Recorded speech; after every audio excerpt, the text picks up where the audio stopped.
Assalamualaikum warahmatullahi wabarakatuh. Nama saya Wisnu Siwardana. NIM saya 1905 Di sini saya memenuhi tugas mata kuliah konseling individual yang diampu oleh Pak M. Arli Rusandi MPD. Acceptance merupakan teknik yang digunakan konselor untuk menunjukkan minat dan pemahaman terhadap hal yang dikemukakan konseli. Acceptance atau penerimaan artinya menerima apa adanya, menerima pribadi kalian sebagai suatu keseluruhan. Sebaliknya, membenarkan atau menyetujui atau tidak menyetujui segi-segi kepribadian atau kelakuan seorang klien. Bukan merupakan bentuk penerimaan. Ada dua bentuk acceptance, yaitu lisan atau verbal dan non-verbal. Acceptance disebut juga respon verbal minimal. Menurut Okun, pada tahun 1987, respon verbal minimal adalah respon verbal yang kadang-kadang dilakukan oleh konselor dengan mengangguk-anggukkan kepala. Hal ini menunjukkan bahwa konselor mendengarkan dan mengikuti apa yang dikatakan konseli. Respon bentuk panjang, saya memahami, saya mengerti, saya dapat merasakan, saya dapat memaklumi, saya dapat menghayati. Respon bentuk pendek seperti teruskan, terus, lalu, oh, ya, Nah, kata-kata perasaan ini penggunanya disesuaikan dengan isi pesan yang diungkapkan oleh klien. Bahasa tubuh atau postur, misalnya cara duduknya, gestural atau ekspresi wajah, atau anggukan kepala dan gerakan tangan. Nah, menyatakan bahwa teknik penerimaan yang sederhana paling tidak memiliki 4 bagian pokok yang dapat diamati. Bagian pertama itu adalah pengaturan kontak mata, karena mata merupakan sebuah sarana bagi para konselor untuk mengungkapkan penerimaan dan kepedulian. Nah, bagian kedua itu adalah ekspresi wajah dan anggukan kepala. Konselor harus mampu menunjukkan ketertarikan yang sungguh-sungguh dengan menggunakan ekspresi wajahnya. Konselor yang berpura-pura tertarik akan bisa diketahui oleh konselor yang sensitif. Ketiga adalah tekanan suara dan perubahan nada. Hal ini menunjukkan bahwa apakah konselor benar-benar menerima. Dan postur tubuh adalah pertimbangan yang keempat. Tujuan teknik acceptance. Ada 4 tujuan, yaitu pertama adalah menunjukkan kedekatan daripada sikap dan menunjukkan tingkat keterbukaan dan ketulusan hati konselor. Yang kedua itu ada klien merasa dihargai dan diterima keberadaannya. Yang ketiga itu adalah agar konseli merasa diperhatikan. Yang keempat, agar konseli memperoleh balikan atas apa yang dikatakan, didengar, dan dipahami. Nah, manfaat teknik acceptance adalah untuk membangun hubungan lebih dekat sehingga tercipta suasana hubungan yang akrab ditandai dengan saling ada rasa percaya. Nah, prinsip teknik acceptance yaitu adalah menghindari stereotip, bukan sekedar respon sekenaannya, melainkan konselor menangkap betul aspek yang dipahami. Menerima tidak berarti persetujuan atau dukungan. Terdapat 2 jenis acceptance, yaitu verbal dan non-verbal. Verbal yaitu bentuk pendek, seperti teruskan, oh, ya, lalu, atau kemudian, ya, dalam arti mendengarkan. Nah, bentuk panjangnya seperti saya memahami, saya menghayati, saya dapat merasakan, dan lain-lain. Nah, yang non-verbal yaitu adalah seperti bahasa isyarat ya tentunya, seperti anggukan kepala, posisi duduk condong ke depan, perubahan mimik, atau memelihara kontak mata.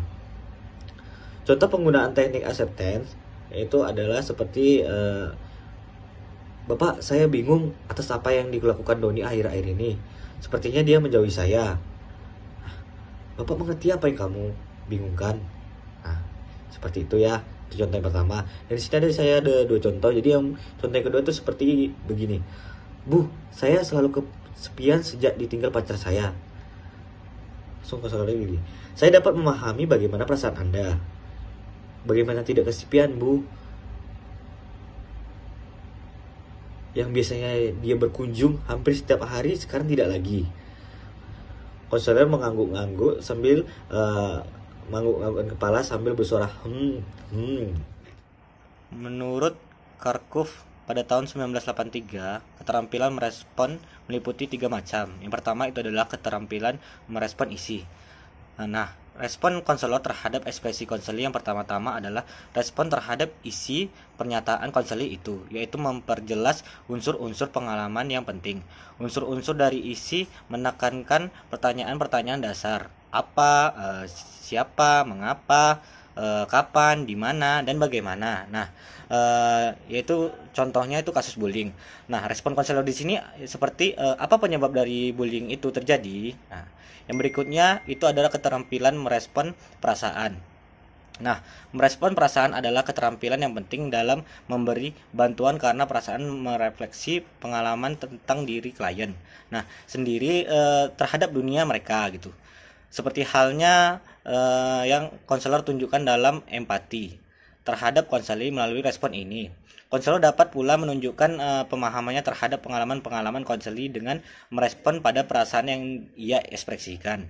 Nah, respon konselor seperti saya mengerti yang kamu rasakan, saya memahami perasaan sedih kamu, seperti itu contohnya.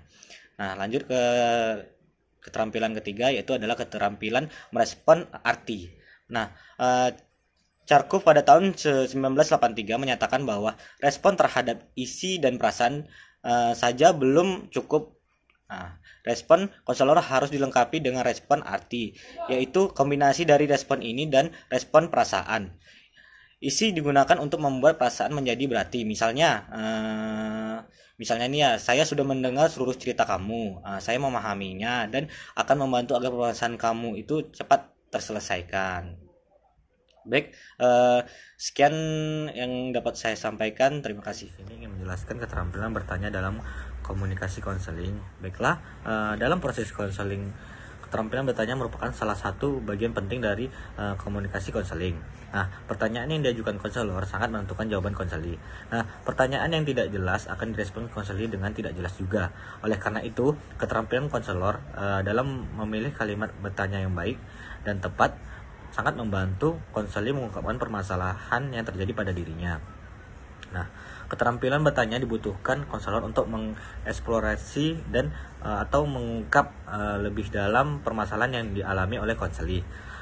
Konselor dapat membantu konseli untuk memperoleh pemahaman yang baik terhadap kondisi permasalahan yang dihadapi dengan cara mengajukan pertanyaan yang tepat. Nah, di sini ada dua jenis pertanyaan yang dikenal dan dikomunikasikan konseling, yaitu yang pertama itu ada pertanyaan tertutup. Pertanyaan tertutup adalah pertanyaan yang mengarah pada jawaban secara spesifik.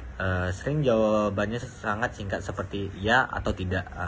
Pertanyaan tertutup cenderung memberikan informasi yang singkat atau dangkal dari konseli.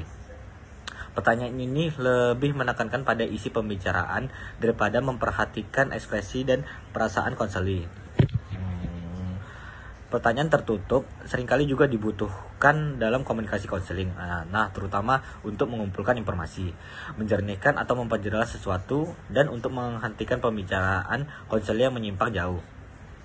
Pertanyaan tertutup ini seringkali didahului dengan pertanyaan apa, apakah, seperti apa pekerjaan Anda gitu contohnya. Contohnya lagi seperti apa Anda merasakan gitu. Apakah Anda sangat marah gitu contohnya. Yang kedua itu ada pertanyaan terbuka. Nah, pertanyaan terbuka merupakan sebuah pertanyaan yang tidak bisa dijawab dalam kata-kata. Seperti dia tuh mendorong orang untuk berbicara gitu dan memberikan informasi yang maksimal. Nah, pertanyaan terbuka dapat mendorong konselor untuk mengeksplorasi lebih dalam karena konseli dapat memberikan jawaban secara luas dan terbuka. Pertanyaan terbuka dapat membantu konseli mengungkapkan permasalahan dan perasaannya. Nah, sehingga konseli dapat memperoleh pemahaman diri lebih baik. Pertanyaan terbuka sering dimulai dengan apa, bagaimana, mengapa, atau bisa. Seperti ini contohnya. Apa yang ingin kita bicarakan saat ini gitu. Atau bagaimana perasaan Anda sepeninggal kekasih Anda gitu.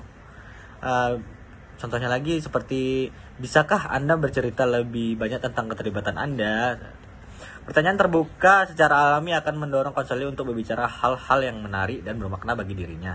Nah, termasuk di dalam hal-hal yang mengganjal dan yang menyebabkan masalah yang tengah dihadapinya. Terima kasih. Sekian dari saya.